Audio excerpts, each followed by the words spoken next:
कारोबार में हानि, शिक्षा में रुकावट, त्वचा रोग, बोलने में समस्या और निर्णय लेने की क्षमता भी कमजोर हो सकती है। मैं योगी राजीव, आज हम जानेंगे कौन है मां स्कंद माता, पूजा कैसे की जाती है और क्यों यह दिन आध्यात्मिक दृष्टि से इतना खास है। ज्योतिष में इसका संबंध किस ग्रह से है, शरीर में सातों चक्रों में से किस चक्र पे इसका प्रभाव पड़ता है। इसलिए वीडियो पूरा देखें, अच्छा लगे तो लाइक व सब्सक्राइब कीजिए, अपने मित्रों को भी शेयर कीजिए, वह भी इसका लाभ उठा सकें। अब आते हैं विषय पे। नवरात्र का 5वां दिन मां दुर्गा की 5वीं शक्ति स्कंद माता को समर्पित है। इन्हें भगवान कार्तिकेय की माता कहा जाता है। इनके पूजा से घर में शांति, बुद्धि, संतान सुख और समृद्धि की प्राप्ति होती है। ज्योतिष के अनुसार इनका संबंध बुध ग्रह से है। योग शास्त्र में यह विशुद्धि चक्र को जागृत करती हैं, जो वाणी और ज्ञान का केंद्र है। देवी का स्वरूप मां स्कंद माता श्वेत कमल पर विराजमान रहती हैं। उनकी 4 भुजाएं होती हैं, 2 में कमल और 1 में बाल स्कंद को धारण करती हैं। इनका स्वरूप मां की ममता, ज्ञान और करुणा का प्रतीक है। इनकी पूजा विधि क्या होनी चाहिए? प्रातः स्नान कर पीला वस्त्र धारण करें। मां की प्रतिमा को कमल या पीले फूल से सजाएं। धूप, दीप, चंदन, केसर और पंचामृत अर्पित करें और इस मंत्र का जाप करें। ओम देवी स्कंद मातायै नमः, ओम देवी स्कंद मातायै नमः। इस मंत्र का 108 बार जाप करें। संतान सुख व बुद्धि प्राप्ति विशेष फलदायी होता है। ज्योतिष शास्त्र में मां स्कंद माता का संबंध बुध ग्रह से है।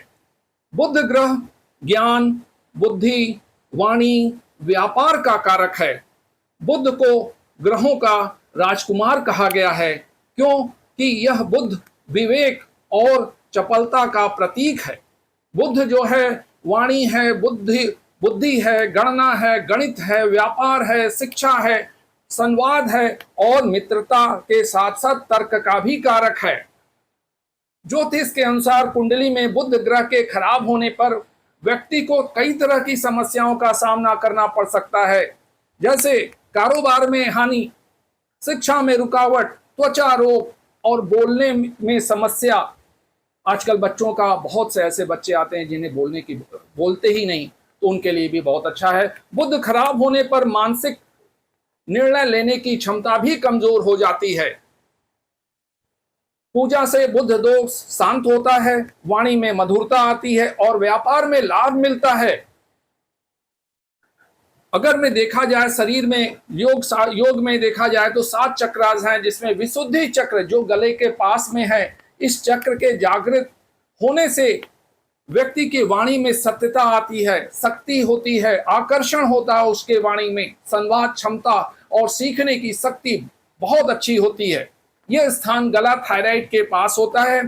इसका रंग जो है स्काई ब्लू नीले रंग का होता है, हल्का नीला होता है। तत्व में जैसे 5 एलिमेंट्स में जो ये है आकाश तत्व का प्रतिनिधित्व करता है। वाणी की शुद्धता, संवाद कौशल, संगीत, सत्य और अति अभिव्यक्ति इसकी होती है। असंतुलन के कारण अगर ये डिस्टर्ब होता है, थायराइड संबंधित समस्या आती है, स्वर में बाधा आती है, डर के कारण बोलने में झिझक होती है, झूठ बोलना या अति बोलने की प्रवृत्ति होती है अगर बुध खराब है। और इससे संतानहीन जो हैं, जिनको दाम्पत्य सुख, उनके लिए भी बहुत अच्छा है। घर में शांति व सामंजस्य आता है।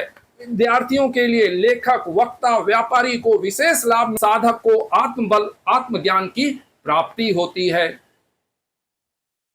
कहा जाता है कि जब देवासुर संग्राम के समय देवताओं को कार्तिकेय की आवश्यकता हुई, तब मां पार्वती ने स्कंद को जन्म दिया।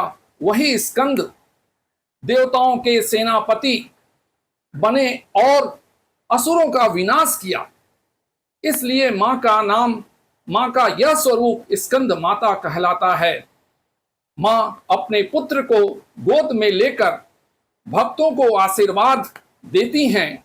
भक्त जब पूरे समर्पण से इनकी उपासना करते हैं तो मां केवल संतान सुख ही नहीं बल्कि अपने आशीर्वाद से भक्ति की वाणी को और बुद्धि को भी दिव्यता प्रदान करती हैं।